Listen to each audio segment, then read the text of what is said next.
नमस्कार, नाद न्यूज़ में आपका स्वागत है। मेरा नाम है काजल। निकाय चुनाव 2019 में 60 वार्डों में वार्ड 54 से युवा प्रत्याशी सुनील अमलानी को वार्ड की जनता का भरपूर समर्थन मिला, जिसके चलते उन्होंने न केवल चुनाव में जीत हासिल की बल्कि युवा वर्ग में भी राजनीति में आकर समाज सेवा करने का जज्बा पैदा करने का काम किया। निर्दलीय के रूप में चुनाव मैदान में उतरे सुनील अमलानी परिणाम के बाद भाजपा से जुड़े हैं।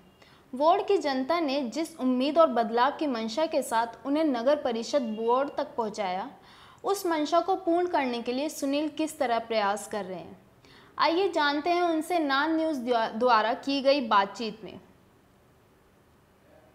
सुनील जी, बहुत बहुत स्वागत है आपका नाद न्यूज़ में। तो सुनील जी, सबसे पहले मैं आपसे ये जानना चाहूँगी कि आपके वार्ड के विकास को लेकर आपकी क्या प्राथमिकताएं हैं? मैडम जी, वार्ड के विकास को लेकर ये प्राथमिकताएं भी हमने जब हम चुनाव में उतरे थे उससे पहले वार्ड वालों से कुछ वादे किए थे, जैसे कि कई सड़कों के वादे हैं, कई नालियों के वादे हैं, कई पार्कों के वादे हैं, कई स्ट्रीट लाइटों के वादे हैं और अन्य और भी बहुत से काम हैं जिनके हमने लोगों से वादे किए हैं, जनता से वादे किए हैं और हम उस वादों पर खरा उतरना चाहते हैं। खरा तभी उतरा जाएगा जब वार्ड के अंदर विकास होगा, विकास की गंगा बहेगी, तभी हम अपने वादों पर खरा उतर पाएंगे। और हमारा यही सपना है कि हमने जो लोगों से वादे किए हैं उस वादों को पूरा करके उनका मन जीते और अगली बार फिर एक पार्षद के रूप में चुने जाएं। निकाय चुनाव में सबसे युवा प्रत्याशी के रूप में आपने विजय प्राप्त की, तो जनता द्वारा दी गई इस जिम्मेदारी को आप किस तरह देखते हैं? मैडम, मैं जब चुनाव के अंदर उतरा तो जो वार्ड की जनता है उसने मेरा बहुत सहयोग किया, चाहे वार्ड की बहनें हैं, चाहे अपने मेरे जैसे युवा हैं, चाहे मेरे कोई फादर के समान मेरे अंकल श्री हैं, उन्होंने मेरा खूब सहयोग किया और मेरे को एक निर्दलीय प्रत्याशी के रूप में उन्होंने जिताया, मेरा अपार सहयोग किया। उस प्यार की वजह से मैं जीता और मैंने बीजेपी को समर्थन दिया। जाहिर सी बात है कि आपका निर्दलीय चुनाव लड़ना आपके लिए चुनौतीपूर्ण रहा ही होगा, और फिर आप भाजपा में शामिल हुए, तो आपके अनुसार भाजपा बोर्ड के अपेक्षा कांग्रेस बोर्ड में विकास कार्य को लेकर किस प्रकार का माहौल है? मैडम जी, देखो, मैं पार्षद के रूप में भी कहना चाहता हूँ और एक मैं आम नागरिक के रूप में भी कहना चाहूँगा कि कांग्रेस सरकार एक फैल सरकार है जो कि जनता से झूठे वादे करके यहाँ पर उन्होंने सरकार बनाई है और यह सरकार इनकी ज्यादा दिन चलने वाली नहीं है। आज पूरे राजस्थान को पता है इनके आपस में फूट पड़ चुकी है और यह आरोप बीजेपी पर लगा रहे हैं। भी आपस में तो इनकी बनती नहीं, ये आरोप बीजेपी पर लगा रहे हैं और इन्होंने लोगों से झूठे वादे करके, किसानों से झूठे वादे करके कि 10 दिन के अंदर हम आपका कर्जा माफ करेंगे। कोई कर्जा माफ नहीं किया, कोई कुछ नहीं किया। मैडम, स्थायी शुल्क देख लो, आप बिल के अंदर गरीब आदमी को मार ही मार है। जहाँ पे 300 रुपए स्थायी शुल्क आता था वहां पे 900 रुपए स्थायी शुल्क दे रही है कांग्रेस सरकार। इस कोरोना महामारी के अंदर भी वो नहीं टल रही।